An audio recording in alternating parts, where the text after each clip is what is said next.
Good morning વિદ્યાર્થી મિત્રો. અત્યાર સુધી આપણે ઘન પદાર્થના પ્રકારોમાં સ્ફટિકમય ઘન પદાર્થ અને અસ્ફટિકમય ઘન પદાર્થોનો તફાવત જોઈને આવ્યા.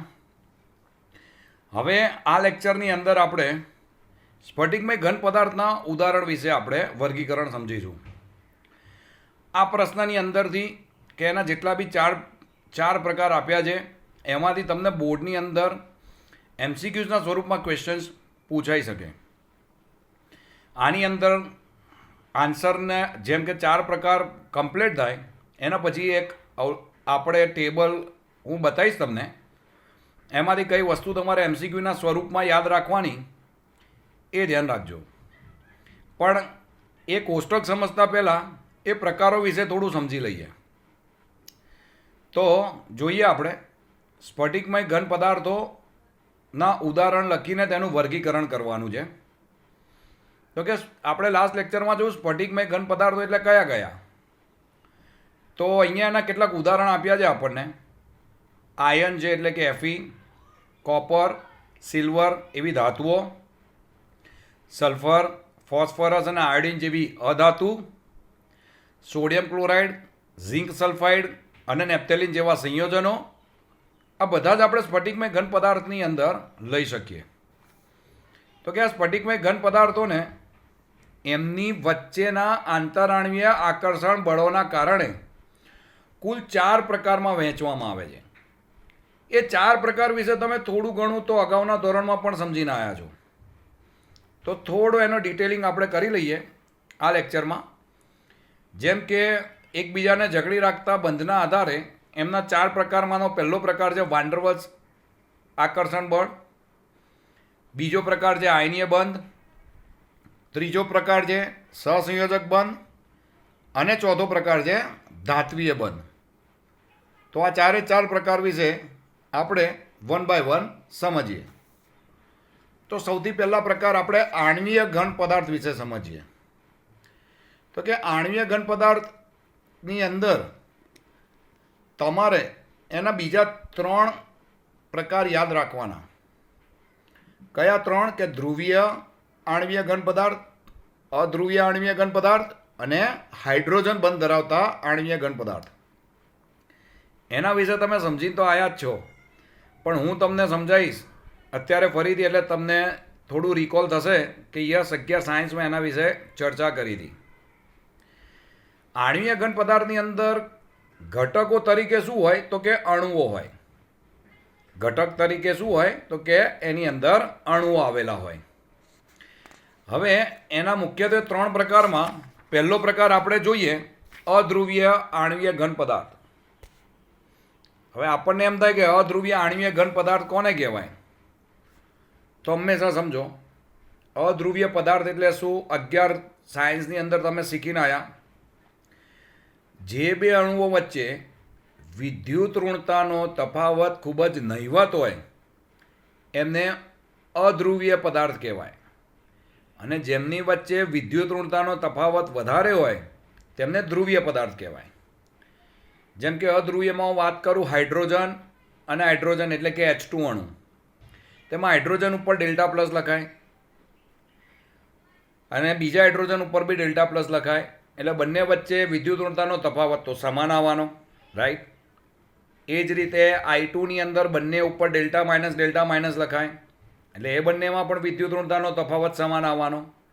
તો એવા જે બધા પદાર્થો છે એને અધ્રુવીય આણ્વીય ઘન પદાર્થો કહેવાય, જે એકબીજા સાથે અધ્રુવીય સહસંયોજક બંધથી જોડાયેલા હોય. તો જો અહીંયા લખ્યું છે કે અધ્રુવીય આણ્વીય ઘન પદાર્થ ક્યાં તો પરમાણુ ધરાવે છે, ઉદાહરણ તરીકે આર્ગોન ને હિલિયમ, અથવા તો તે અણુઓ ધરાવે છે, ઉદાહરણ તરીકે હાઇડ્રોજન એટલે H2Cl2 અને I2. એટલે તે પરમાણુ જો સ્વરૂપે હોય તો એમાં તમે આર્ગોન અને હિલિયમ લખી શકો, અને જો અણુ સ્વરૂપે હોય તો H2, I2 અને Cl2 લખી શકો. બીજી વસ્તુ કે આ ઘન પદાર્થોમાં પરમાણુ અને અણુઓ નિર્બળ વિક્ષેપણ બળ અથવા તો લંડન બળ વડે જકડાયેલા હોય છે. વિક્ષેપણ બળ અને લંડન બળ જે તમે ધોરણ 11 સાયન્સમાં શીખીને આવ્યા, તો એમની વચ્ચે કયા પ્રકારનું બળ જોવા મળે? તો કે લંડન બળ જોવા મળે અથવા તો નિર્બળ વિક્ષેપણ બળ જોવા મળે. બીજી વસ્તુ, આવા ઘન પદાર્થો મૃદુ એટલે કે કેવા હોય? પોચા હોય. વિદ્યુતના અવાહક હોય એટલે એમાંથી વિદ્યુત પસાર થઈ શકે નહીં. ગલનબિંદુ નીચા હોય અને ઓરડાના તાપમાને દબાણે પ્રવાહી અથવા વાયુ અવસ્થામાં જોવા મળે. હવે આ જે માહિતી છે બધી કોષ્ટકના સ્વરૂપે તમે છેક છેલ્લે હું તમને સમજાવીશ એમાં તમે જોઈ શકશો. રાઈટ. ફરીથી કેવા હોય? મૃદુ એટલે કે પોચા, વિદ્યુતના અવાહક, ગલનબિંદુ નીચા અને સામાન્ય તાપમાને અને દબાણે વાયુ અથવા પ્રવાહી સ્વરૂપમાં જોવા મળે. H2 એટલે હાઇડ્રોજન તમને વાયુ સ્વરૂપમાં જોવા મળે જ છે. રાઈટ. હવે જોઈએ ધ્રુવીય આણ્વીય ઘન પદાર્થ કે જેમની વચ્ચે વિદ્યુત ઋણતાનો તફાવત વધારે હોય. જેમ કે હું તમને H2O કહું તો H2Oમાં 2 પરમાણુ કયા કયા? એક હાઇડ્રોજન અને એક ઓક્સિજન. હાઇડ્રોજન ઉપર ડેલ્ટા પ્લસ આવે, ઓક્સિજન ઉપર ડેલ્ટા માઇનસ આવે, તો બંને વચ્ચે વિદ્યુત ઋણતાનો તફાવત વધી ગયો. રાઈટ. એટલે કેવા કહેવાય? તો કે ધ્રુવીય ઘન પદાર્થ કહેવાય. તો એવા ધ્રુવીય ઘન પદાર્થો કે જેમની વચ્ચે વિદ્યુત ઋણતાનો તફાવત વધારે હોય અને એવા અણુઓ ધ્રુવીય સહસંયોજક બંધી જોડાયેલા હોય છે. બીજી વસ્તુ કે એની અંદર કયા પ્રકારના બળ જોવા મળે? આકર્ષણ બળ જોવા મળે. તો કે દ્વિધ્રુવ પારસ્પરિક ક્રિયા એટલે ધ્રુવીય આકર્ષણ બળ જોવા મળે. હવે કેવા હોય? તો કે તે પણ મૃદુ હોય એટલે કે પોચા, એમાં પણ વિદ્યુતના અવાહક. ગલનબિંદુ તો કે અધ્રુવીય પદાર્થો કરતાં પ્રમાણમાં થોડા ઊંચા, જે અગાઉ વાત કરી અધ્રુવીય એના કરતાં ઊંચા ગલનબિંદુ જોવા મળે. તેમ છતાં બી ઓરડાના તાપમાને તો તે વાયુ અને પ્રવાહી અવસ્થામાં જ જોવા મળે ઉપરનાની જેમ. ઓકે. એના ઉદાહરણોમાં આપણે આપી શકીએ SO2 અને NH3 એટલે કે એમોનિયા. એટલે આ બંને ઘન અવસ્થામાં જોવા મળે એ ઘન પદાર્થોના આવા ઉદાહરણો કહી શકાય. રાઈટ. તો એક અધ્રુવીય જોયું, બીજું જોયું આપણે ધ્રુવીય. હવે એની અંદર આપણે એક ત્રીજા બળ એટલે કે હાઇડ્રોજન બંધ વિશે બી આપણે વાત કરી શકીએ. તો કે હાઇડ્રોજન બંધની અંદર શું જોવા મળે? તો કે હાઇડ્રોજન બંધની અંદર હાઇડ્રોજન બંધથી જોડાયેલા હોય. કેવા અણુઓ?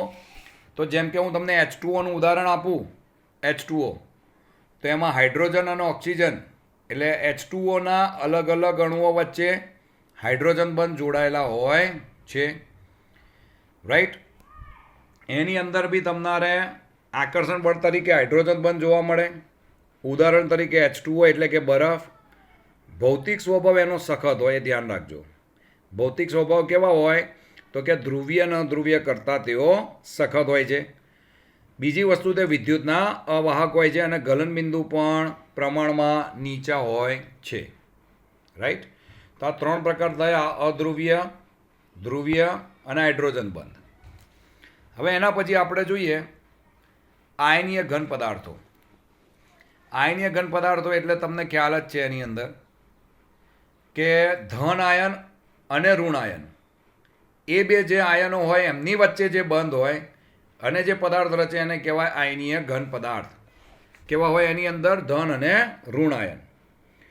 તો ઉદાહરણ તરીકે આપણે NaCl લઈ શકીએ, એમાં Na પ્લસ આવે, Cl માઇનસ આવે. MgO પણ લઈ શકીએ, magnesium oxide, Mg2 plus, oxygen 2 minus. તદુપરાંત ZnS અને CF2 પણ આપણે લઈ શકીએ. એટલે પ્રબળ કુલંબિક બળોથી જોડાયેલા હોય. રાઈટ. તો જોઈએ કે આયનીય ઘન પદાર્થોના ઘટક કણો કયા? તો કે આયનો. આવા ઘન પદાર્થો પ્રબળ કુલંબિક બળોથી બંધિત. કેવા આયનો? તો કે ધન આયન અને ઋણ આયનોની ત્રિપરિમાણીય દિશામાંની ગોઠવણી હોય છે. હવે એના સ્વભાવ અને વિદ્યુત વાહકતા વિશે વાત કરીએ તો આવા ઘન પદાર્થો સ્વભાવે સખત હોય અને બરડ હોય છે. ઉત્કલન બિંદુ અને ગલન બિંદુ પ્રમાણમાં ઊંચા હોય છે. રાઈટ. એટલે સખત અને બરડ, ઉત્કલન બિંદુ અને ગલન બિંદુ પ્રમાણમાં ઊંચા. હવે સમજો, સોડિયમ ક્લોરાઇડ જ્યારે ઘન અવસ્થામાં હોય ત્યારે વિદ્યુતના અવાહક હોય. સમજો કેવા હોય? જ્યારે ઘન અવસ્થામાં હોય સોડિયમ ક્લોરાઇડ એટલે કે મીઠું, એના ગાંગડા તમે જોયા હશે, એ વિદ્યુતના અવાહક છે. પણ જો તમે એને પીગાળો અને પીગાળીને દ્રાવણ બનાવો, અથવા તમે એને જો પાણીમાં નાખો, તો પ્રવાહી અવસ્થામાં એ વિદ્યુતના સુવાહક બને છે. એટલે એમાં વિદ્યુતનું વહન થાય. એટલે ઘન અવસ્થામાં ના થાય, પરંતુ જો એને આપણે પીગાળીએ અથવા તો એને આપણે પાણીમાં ઓગાળીએ તો એ વિદ્યુતનું વહન કરે. તો અહીંયા લખ્યું છે ઘન અવસ્થામાં તેના આયનો હેરફેર કરવા માટે મુક્ત ન હોવાથી ઘન અવસ્થામાં વિદ્યુતના અવાહક, પરંતુ પીગળિત અવસ્થામાં અથવા તો પાણીમાં ઓગાળતા આયનો મુક્ત થાય અને તે વિદ્યુતનું વહન કરે છે. ઓકે, તે હતું એ આયનીય ઘન પદાર્થો. હવે આપણે જોઈએ ધાત્વીય ઘન પદાર્થ. ધાત્વીય ઘન પદાર્થ એટલે કે જે ધાતુ સ્વરૂપમાં જોવા મળે. તો કે ધાતુ સ્વરૂપમાં કયા કયા હોય? તો કે Fe એટલે કે આયન, કોપર એટલે કે Cu, સિલ્વર એટલે કે Ag અને મેગ્નેશિયમ એટલે કે Mg. આવા જે પદાર્થ છે બધાને ધાત્વીય ઘન પદાર્થ કહેવાય. હવે એમાં શું હોય? તો કે ઇલેક્ટ્રોનનો સમુદ્ર. ઇલેક્ટ્રોનનો સમુદ્ર એનો મતલબ શું? તો કે ધન આયનની આજુબાજુ ઇલેક્ટ્રોનના વાદળોથી અથવા ઇલેક્ટ્રોનથી એ ઘેરાયેલા હોય. તો જો એમાં લખ્યું છે ધાતુઓ ધન આયનોના ક્રમબદ્ધ સમૂહ છે જે મુક્ત ઇલેક્ટ્રોન સમુદ્રથી ઘેરાયેલા હોય છે. આ ઇલેક્ટ્રોન જે ગતિશીલ છે અને સમગ્ર સ્ફટિકમાં એક સરખી રીતે વિસ્તારાયેલા હોય છે.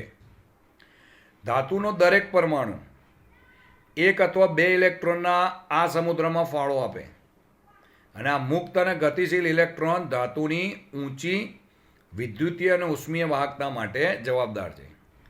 આપણે ધાતુના ગુણધર્મોમાં જોઈએ જ છે કે ધાતુ પદાર્થો વિદ્યુતના સુવાહક અને ઉષ્માના સુવાહક છે. એ કેમ છે? તો કે આવા મુક્ત ઇલેક્ટ્રોન કે જે ઇલેક્ટ્રોન સતત ગતિશીલ છે એના કારણે. બરાબર છે. બીજી વસ્તુ કે વિદ્યુતીય ક્ષેત્રની હાજરીમાં આ ઇલેક્ટ્રોન શું હોય? તો કે આયનોની જાળીદાર રચનામાંથી વહે. જ્યારે વિદ્યુત ક્ષેત્રની હાજરી હોય ત્યારે ઇલેક્ટ્રોન એમાંથી વહે.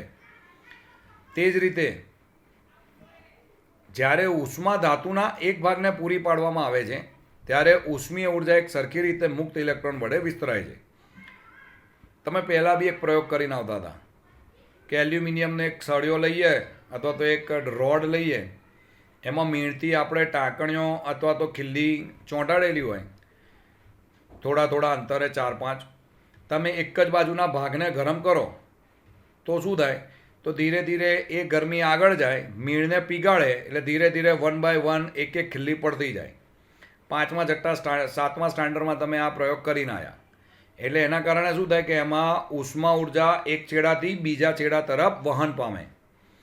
તો એ વસ્તુ અહીંયા સમજાય છે. બીજી વસ્તુ, ધાતુઓ ચળકાટ ધરાવે છે, રંગ પણ ધરાવે છે, મુક્ત ઇલેક્ટ્રોન એની અંદર રહેલા હોય છે. ધાતુઓ ટીપનીય હોય છે અને તન્ય હોય છે. ટીપનીય એટલે એમને ટીપીને તારના પતરા બનાવી શકાય. તન્ય એટલે એમાં ખેંચીને તાર બનાવી શકાય. તો આ બધા તમે ગુણધર્મ એના વિશે જાણો જ છો, ધાત્વીય ઘન પદાર્થ વિશે. અને બીજું એના વિશે એવું કહેવાય ઘન અવસ્થામાં તેમજ પીગળિત અવસ્થામાં બંનેમાં સુવાહક અને પ્રમાણમાં ઊંચા ગલનબિંદુ ધરાવતા હોય છે. ઓકે, તો એક આ વસ્તુ યાદ રાખવાની. હવે એના પછી આપણે જોઈએ સહસંયોજક અથવા તો જાળીદાર રચના. સહસંયોજક અથવા જાળીદાર ઘન પદાર્થો. તો કે એની અંદર કેવા આવે? તો કે સહસંયોજક બંધથી જોડાયેલા હોય. સહસંયોજક બંધ એટલે ઇલેક્ટ્રોનની ભાગીદારીથી જોડાયેલા હોય. તો એવા પ્રકારના જે બંધ બનાવે એને સહસંયોજક બંધ કહેવાય. એના ઉદાહરણોમાં આપણે ગ્રેફાઇટ અને હીરો એટલે કે ડાયમંડ એ જોઈશું. તો અહીંયા લખ્યું છે કે આ પ્રકારના ઘન પદાર્થો બૃહદ અણુ પણ કહેવાય છે, જેમાં પરમાણુ વચ્ચે સહસંયોજક બંધ આવેલો હોય. બૃહદ એટલે બહુ મોટા અણુઓ. આ બંધ પ્રબળ અને સ્વભાવ દિશામય હોય છે. એટલે એક જ દિશામાં ગોઠવાયેલા હોય અથવા એક ચોક્કસ દિશામાં આ પ્રકારના બંધ જોવા મળે. આથી આ પરમાણુઓ તેમના સ્થાનમાં ખૂબ પ્રબળતાથી જકડાયેલા હોય, એટલે એમની વચ્ચે પ્રબળ આકર્ષણ બળ જોવા મળે. આવા ઘન પદાર્થો સખત અને બરડ હોય. નંબર 1, ગલનબિંદુ ખૂબ જ ઊંચા હોય. ગલન પામતા પહેલાં તેઓ વિઘટન પણ પામે. તેઓ વીજ રોધક છે. વીજરોધક છે એટલે વિદ્યુત પ્રવાહનું વહન કરતા નથી. હીરો અને સિલિકોન કાર્બાઇડ આ બે વિદ્યુત પ્રવાહનું વહન ના કરે જે સહસંયોજક પદાર્થ છે, પરંતુ સહસંયોજક પદાર્થમાં ગ્રેફાઇટ એક્સેપ્શનલ કેસ છે, એટલે અપવાદ છે. ગ્રેફાઇટ સહસંયોજક બંધનું ઉદાહરણ છે, પણ તેની અંદર વિદ્યુતનું વહન થઈ શકે છે. એટલે અહીંયા લખ્યું છે, જો ગ્રેફાઇટ આ પ્રકારના સ્ફટિક વર્ગમાં સમાવેશ છે, પણ તે પોચું છે અને વિદ્યુતનું વહન કરે છે. તો ગ્રેફાઇટની રચના અહીંયા આગળ તમને બતાવી છે, એક બાજુ જમણી બાજુ અને ડાબી બાજુ તમને હીરાની રચના બતાવી છે. તો ગ્રેફાઇટની રચનામાં તમને જોવા મળશે જ કે એની અંદર કેવું હોય કે પ્રત્યેક કાર્બન પરમાણુ બીજા 3 કાર્બન પરમાણુ સાથે એક જ સ્તરમાં સહસંયોજક બંધથી ગોઠવાયેલો હોય અને જે ચોથો ઇલેક્ટ્રોન હોય એ મુક્ત હોય. આ જે ચોથો ઇલેક્ટ્રોન મુક્ત હોય તે જ ઇલેક્ટ્રોન વિદ્યુત પ્રવાહના વહન માટે જવાબદાર છે. એટલા માટે એ વિદ્યુતનું વહન કરી શકે છે. એટલે હંમેશા યાદ રાખવાનું, ગ્રેફાઇટમાં એક કાર્બન બીજા કેટલા સાથે સંકળાયેલો હોય? 3. ચોથો કાર્બનના ઇલેક્ટ્રોન મુક્ત હોય જે વિદ્યુત પ્રવાહના વહન માટે જવાબદાર છે. બીજી વસ્તુ અહીંયા 3 સ્તર ગ્રેફાઇટની રચનામાં બતાવ્યા છે. તો લખ્યું છે ગ્રેફાઇટમાં જુદા જુદા સ્તર એકબીજા પર સરકી શકતા હોવાથી તે પોચું, ઘન અને સારું ઊંજણ બનાવે છે. રાઈટ. તો આ ગ્રેફાઇટ વિશે આપણે આટલું સમજ્યા કે ગ્રેફાઇટની અંદર આ પ્રકારની રચના આપણને જોવા મળે. બરાબર. હવે મેં તમને કીધું હતું એ જ વસ્તુ કે આ આખો પ્રશ્ન જે આપણે કર્યો એ પ્રશ્નને અહીંયા આગળ તમને બહુ જ ટૂંકમાં સમજાયેલો છે કોષ્ટકના સ્વરૂપમાં. આ કોષ્ટક અગત્યનું, એ તમે મોઢે કરો તો તમે એના ઉપરથી ટૂંકનોંધ પણ લખી શકો અથવા 2 માર્કનો પ્રશ્ન પૂછાય તો પણ લખી શકો. તો જો અહીંયા આગળ તમને દર્શાવ્યું છે કે આણ્વીય ઘન પદાર્થો, તો કે આણ્વીય ઘન પદાર્થોની અંદર જેમ કે ધ્રુવીય, અધ્રુવીય અને હાઇડ્રોજન બંધિત, એમાં ઘટક કણો, અણુઓ, બંધન કે આકર્ષણ બળોમાં વિસર્જન અથવા તો લંડન બળ જોવા મળે અધ્રુવીયમાં. ધ્રુવીયમાં દ્વિધ્રુવ પારસ્પરિક ક્રિયા જોવા મળે અને હાઇડ્રોજનમાં હાઇડ્રોજન બંધન જોવા મળે. તદુપરાંત ઉદાહરણ આપ્યું છે તો કે શેની અંદર ઉદાહરણ આપ્યું છે? ધ્રુવીયની અંદર ઉદાહરણ છે આર્ગોન, CCl4, H2, I2 અને CO2.